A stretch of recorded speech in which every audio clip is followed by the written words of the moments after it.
lange dag vandaag, ik loop buiten op de stoep. Ik kom net uit de stad met mijn tassen vol met soep. Vanavond gaan we feesten en de boksen zijn getest. Vanavond ga ik zingen lekker laat naar mijn nest. Het hele huis wordt vol, want mijn vrienden zijn gebeld.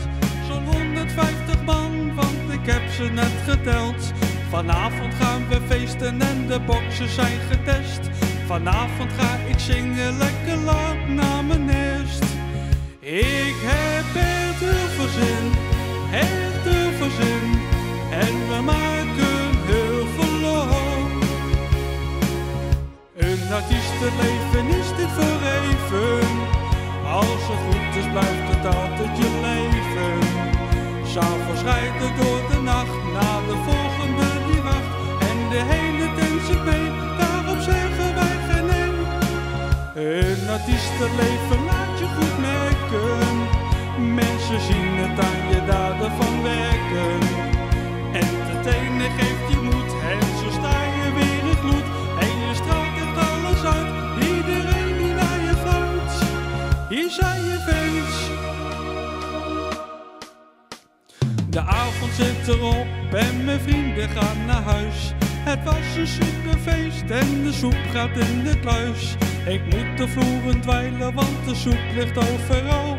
De buren hadden last, ja het feest dat ging hiemaal. De morgen is gekomen en de vogels zingen blij. Maar ik heb echt een soepkater en het is 4 mei. Vanavond neem ik rust, want we denken weer terug. Maar ik zit met een kater en een hele zere rug. Ik neem wat rust vandaag, wat rust vandaag. En dan vier ik morgen feest.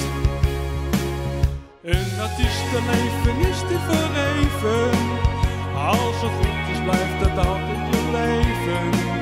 'S'avonds rijden door de nacht, naar de volgende die wacht. En de hele tent zit mee, daarop zeggen wij geen nee. Een artiestenleven laat je goed merken.